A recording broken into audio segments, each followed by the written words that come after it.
ఇప్పుడు మరి బాలయ్య బాబు గారు, మెగాస్టార్ చిరంజీవి గారు వీళ్ళిద్దరు కలిసి సినిమా చేస్తే ఎలా ఉంటుంది అనుకుంటున్నారు? అన్స్టాపబుల్ షో చేస్తున్నారు కదా, షో చేయబోతున్నారు అంటున్నారు సెకండ్ సీజన్లో.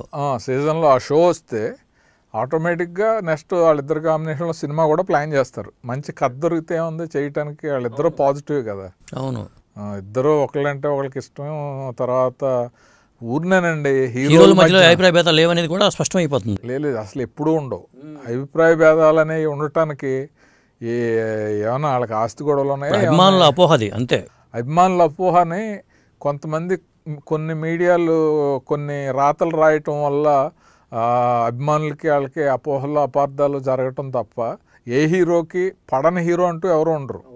ఎందుకంటే ఎవరి టాలెంట్ వాళ్ళది, ఎవరి ఇండివిజువల్ కెపాసిటీ వాళ్ళది. అవును, ఇంకొకళ్ళ దానికి వీళ్ళు పోటీ కాదు, ఏముండదు. ఎవరి సినిమాలు అందరికీ హిట్లు ఉన్నాయి, అందరికీ ఫ్లాప్లు ఉన్నాయి కదా.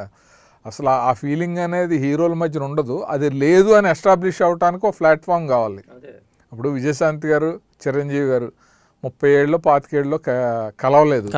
ఆవిడ పొలిటికల్గా ఆవిడ వేరు, ఈయన వేరు. సరిలేరు నీ కవరుల్లో కలిసిన వెంటనే మబ్బులన్నీ ఇడిపోయినాయి కదా, అంతేగా. అలాగే మహేష్ బాబు, తారక్ ఈయన కలిశారు. అసలు మా మధ్యన ఏముండవు, మేము బాగానే ఉంటాం, మీరే బాగుండాలని ఆయన స్టేట్మెంట్ ఇచ్చాడు. Nandamuri family, mega family. ఇప్పుడు బన్నీ గారిని మన బాలకృష్ణ గారు కలిశారు. తర్వాత ఇప్పుడు చిరంజీవి గారు ఇద్దరు కలుస్తున్నారు. ఏమి ఉండదు, ఉండటానికి ఎవరి ఆస్తులు ఎవరు కొట్టేయలేదు కదా. ఎవరి రెమ్యునరేషన్ వాళ్ళది, ఎవరి ఇమేజ్ వాళ్ళది, ఎవరి సబ్జెక్ట్ వాళ్ళది, ఎవరి కెరీర్ వాళ్ళది.